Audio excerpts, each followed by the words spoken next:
शरीफ उस्मान हादी का जनाजा यकीनन बांग्लादेश के तारीखी जनाजों में शुमार होगा। उन पर कातिलाना हमले के बाद से बांग्लादेश में हालात इंतहाई कशीदा हैं, जो उनकी मौत की खबर के बाद बदतरीन हो गए। उस्मान हादी इनकलाब मांचा नामी तलबा तहरीक में शेख हसीना वाजिद की हुकूमत के खिलाफ सबसे मुतहर्रिक आवाज़ थी। गुज़श्ता हफ्ते ढाका में एक मस्जिद से निकलते वक्त नकाबपोश हमलावरों ने उन पर गोलियां चला दी। बांग्लादेश में हर मुमकिन इलाज के बाद उन्हें शदीद ज़ख्मी हालत में सिंगापुर मुंतकिल किया गया, जहां वो ज़ख्मों की ताब ना लाते हुए जुमेरात को इंतकाल कर गए। ये कातिलाना हमला उस वक्त हुआ जब बांग्लादेश की अबूरी हुकूमत ने आम इंतखाबात की तारीख का ऐलान ही किया था। हादी इन इंतखाबात में हिस्सा लेने का इरादा रखते थे। उन्होंने हमले से पहले बता दिया था कि उन्हें साबिक हुक्मरान जमात अवामी लीग के हामियों की जानिब से जान से मारने की धमकियां दी जा रही हैं। उस्मान हादी की हलाकत पर डॉक्टर मोहम्मद यूनुस की अबूरी हुकूमत ने एक रोज़ा कौमी शोक का ऐलान किया और इस हमले को इंतखाबी अमल को सबोताज करने की साजिश करार दिया। इंतखाबात के ऐलान के फौरी बाद एक अहम उभरते नौजवान सियासी लीडर का कत्ल बांग्लादेश में अमन व अमान की नाजुक सूरत हाल और सियासी अदम इस्तेहकाम की निशानदही कर रहा है। इस पूरे सिनेरियो पे हम बात करेंगे। सीनियर सहाफ़ी तज्ज़ियाकार आयशा गाजी इस वक्त हमारे साथ मौजूद है। आपकी बांग्लादेश अफेयर्स के ऊपर बड़ी एक्सपर्टीज़ है। आयशा, बहुत बहुत शुक्रिया आपके वक्त का। सबसे पहले सलमान हादी का कत्ल और बराह रास्त शेख हसीना वाजिद ग्रुप पर इल्ज़ाम बांग्लादेश में होने क्या जा रहा है और इसमें भारत का क्या किरदार आप देख रही हैं? कि भारत का जहाँ जहाँ पे देखिए वहाँ पे हसीना के किरदार की बात होगी, हसीना की प्रेजेंस की बात होगी, उसकी पार्टी की बात होगी। Right from the beginning in 1971 Sheikh Mujib की बात होगी, अवामी लीग की बात होगी। वहाँ पे इंडिया का किरदार तो होगा, because India had been controlling in Bangladesh through this party since long. हालांकि अगरचे कि उन्होंने और भी बहुत सारी पार्टीज़ के अंदर इस वक्त अपने आप को इस्टेब्लिश किया हुआ है। ग्राउंड रिपोर्ट्स यही हैं, वहाँ के जर्नलिस्ट यही क्लेम करते हैं कि इंडिया ने जो भी वहाँ की डोमिनेंट पॉलिटिकल पार्टीज़ हैं इस वक्त, जो कि उनका ख्याल है कि इलेक्शन में अच्छी सीट्स ले सकती हैं और एक विनिंग कॉम्बिनेशन बना सकती हैं, वहाँ पे उनके कंफर्टेबली इंडिया ने अपने आप को इस्टेब्लिश कर लिया। But still Awami League is Awami League, Hasina is Hasina, वो उनका एक बहुत बड़ा एसेट है। दैट इज़ द रीज़न कि वो इतने शदीद बांग्लादेश में प्रेशर के बावजूद अभी तक उन्होंने हसीना को वहाँ पे संभाला हुआ है।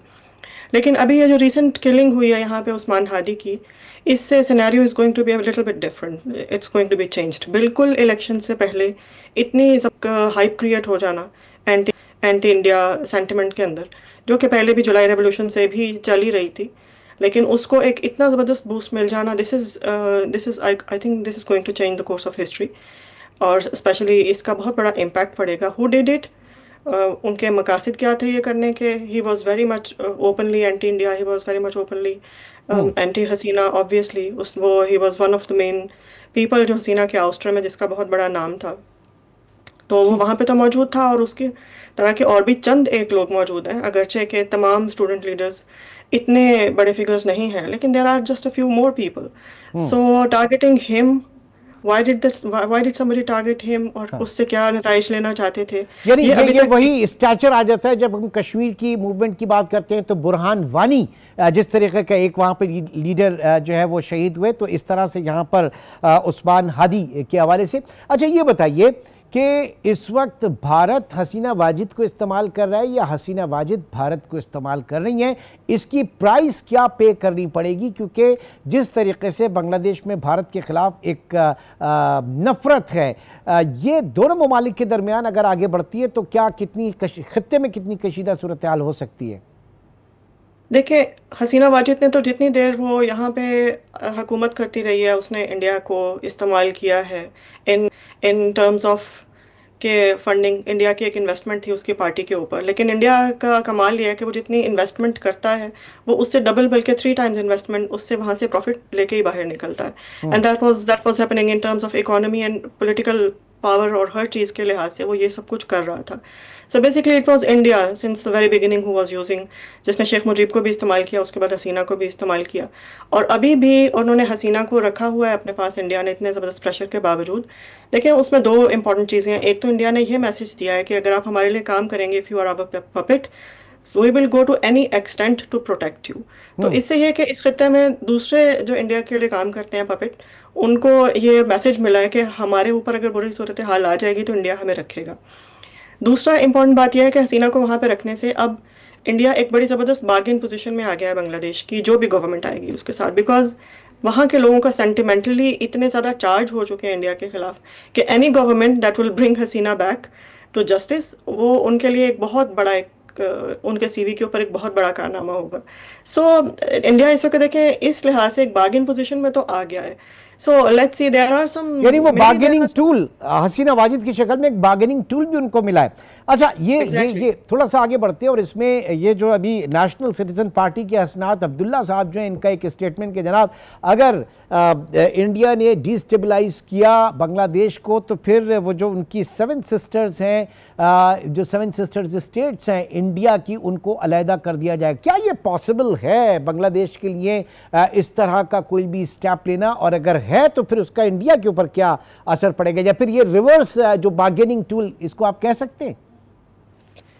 देखिए, पॉसिबिलिटी जो हसनात अब्दुल्ला ने कहा, ये बात पॉसिबिलिटी किस हद तक है। अगर ये चाइना का कोऑपरेशन हासिल कर लेते हैं अपने उस सिलीगुड़ी कॉरिडोर के ऊपर, that is a very little belt, जिसके थ्रू इंडिया अपने बाकी 7 सिस्टर्स के साथ जुड़ा हुआ है, that is a very small belt, जिसके दूसरी तरफ भी इंडिया ने अपने आप को प्रोटेक्ट करने की तो बड़ी कोशिश की है, लेकिन चाइना का वहाँ पे ग्रोइंग इन्फ्लुएंस है। खासतौर पर हसीना के निकलने के बाद जिस तरह से इंडिया की वहाँ पे ग्रिप थी, वो उस तरह से नहीं रही।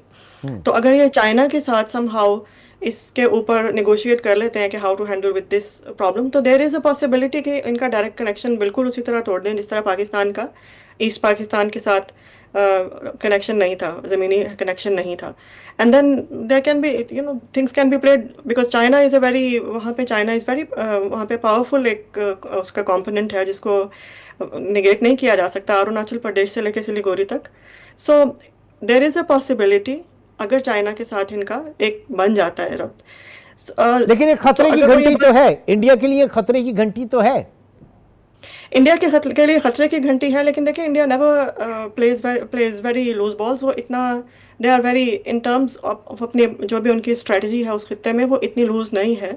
अगर यहाँ पे उनको खतरा है तो उन्होंने बांग्लादेश के लिए भी बहुत सारे ऐसे पॉइंट्स रखे हुए हैं जहाँ पे इन्होंने कहा है, जिस तरह फैनी है towards their south east, Feni का पॉइंट है, and there are some other points जहाँ पे बांग्लादेश भी कहता है, को भी थ्रेट करता है इंडिया के, जी अगर आप इस तरह की कोई बात करते हैं तो हम यहाँ से आपका इतना कॉर्नर तोड़ के हम ले जाएंगे। और वहाँ पे there is a growing militancy in those areas as well, खासतौर पर जो रोहिंग्यास के साथ सारी बेल्ट है वो सब वहाँ पे बहुत ग्रोइंग वो है। And more than that there are some other, दूसरी बेल्ट के ऊपर भी, वेस्ट के बेल्ट के ऊपर भी इंडिया का बड़ा इन्फ्लुएंस है उन एरियाज के ऊपर जहाँ पे सेपरेटिस्ट मूवमेंट्स चलती रही हैं। और फिर चिटागोंग हिल्स की तरफ भी इंडिया का बड़ा इन्फ्लुएंस है जहाँ पे इंडिया सेपरेटिस्ट मूवमेंट्स को फंड करता रहा है। सो एक दोनों तरफ से ही बांग्लादेश ने तो अब ये बात पहली दफ़ा कहनी शुरू किया जी कि हम ये तोड़ देंगे आपकी ये साइड और यहाँ पे हम इसमें पार्टिसिपेट करेंगे।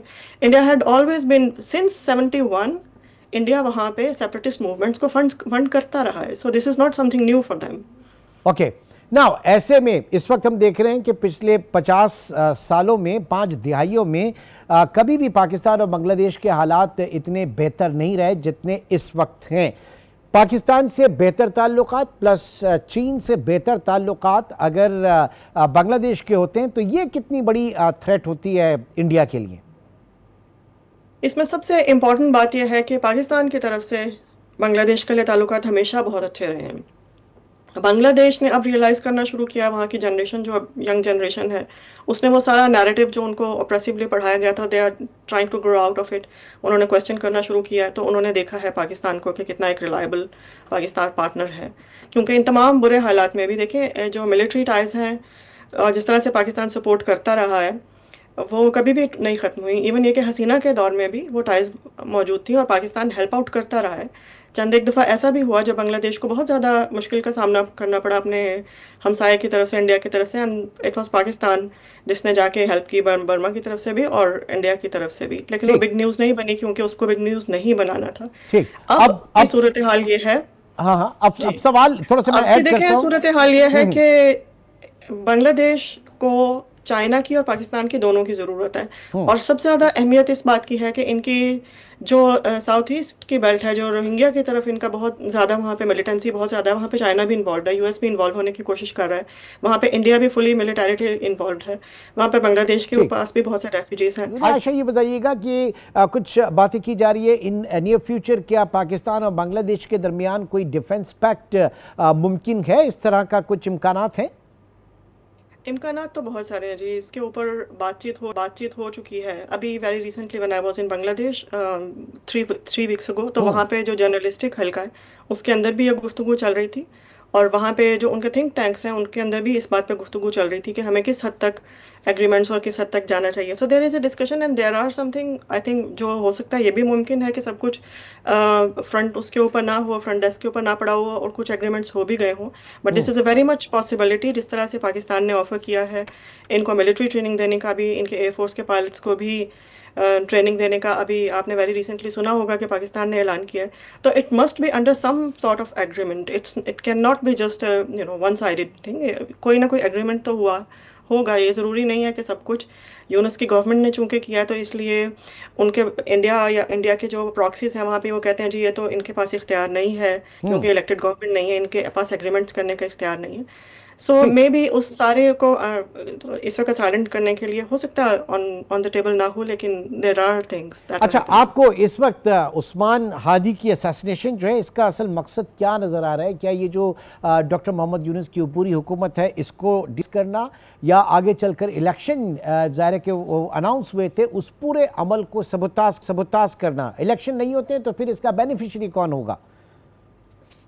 देखिए, एक से ज़्यादा मकासद भी हो सकते हैं इसके। एक तो ये कि टेरर मैसेज देना उन सबको जो बहुत वोकल हैं इंडिया के बारे में, because he was the person who was very much vocal about hmm. India. वो इंडियन हेगेमनी के खिलाफ बिल्कुल, ही वॉज प्रीटी श्योर कि हम we are not going to take it any more.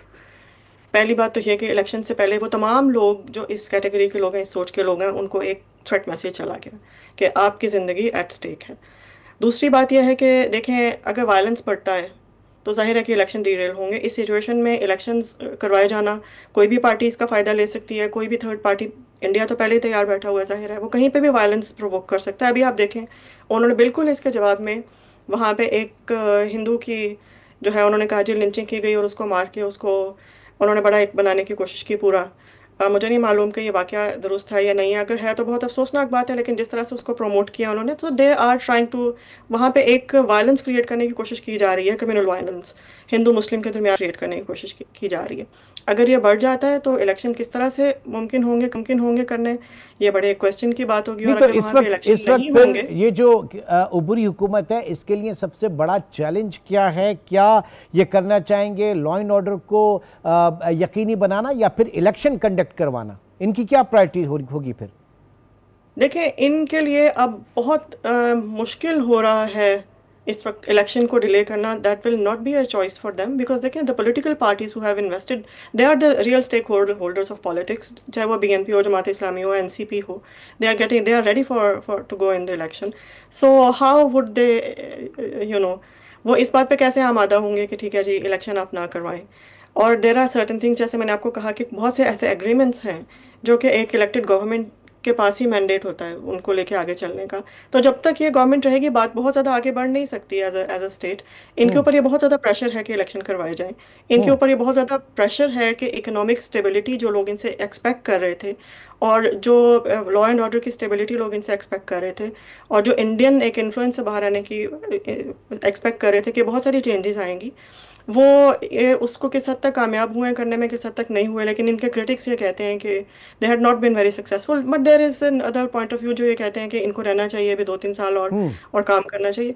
But they are under pressure, और election को ना होने देना विल क्रिएट मोर वायलेंस। अच्छा, इससे ये नहीं होगा अब कि इलेक्शन नहीं होंगे। ऐसे में विद इन द बांग्लादेश अब जाहिर है कि वहाँ पर अवामी लीग के खिलाफ जो एक लहर है, हसीना वाजिद के खिलाफ उनसे नफरत का जो लोगों का इजहार है, तो आगे चल के इस सूरत हाल को किस तरह से देख रही है? कोई खाना जंगी खुदा न खास्ता इस तरह की सूरत हाल तो नहीं देख रही? जाहिर है कि वहाँ पे थॉट्स तो हैं लोगों की, डिफरेंस ऑफ ओपिनियन भी है, अगर इनके लोग हैं तो उनके लोग भी हैं। देखिए, फॉर लास्ट 15 years और समथिंग अवामी लीग ने जिस तरह से वहाँ पे गुंडागर्दी की है और उन्होंने अपने आईना घर तक बनाए हुए हैं लोगों को, जिस तरह से ऑपरेशन वहाँ पे किया है, उनके खिलाफ एक इतनी ज़बरदस्त सारा कंसेंसस है तमाम दूसरी पार्टीज़ का, एक अपोजिट पॉइंट ऑफ व्यू का, कि अभी वो इतनी पावरफुल पोजीशन में नहीं है। हाँ, वो एक वायलेंस के पोजीशन में ज़रूर है, वो चीज़ों को डीरेल करने के पोजीशन में ज़रूर हैं। इंडियन इन्फ्लुएंस अभी तक वहाँ पे इतना मौजूद है कि इंडिया अगर चाहे तो वहाँ पे बहुत बड़ा अनरेस्ट क्रिएट कर सकता है। और हम्म। जैसे मैंने आपको मेंशन किया कि इंडिया की ख्वाहिश ये है कि यहाँ पे हिंदू मुसलमान का वायलेंस शुरू हो, यहाँ पे कम्युनल वायलेंस शुरू हो, तो वो एक पोर्ट्रे कर सके इन चीज़ों को कि अगर आप हमारे इन्फ्लुएंस में नहीं आते तो we are going to break away certain parts, या हम हिंदू जो है वो उनके ह्यूमन राइट्स के नाम के ऊपर आपसे ये सर्टन चीज़ें आप में आपको अंडर प्रेशर हम ले लेंगे। So these are the things that are very apparent at the moment.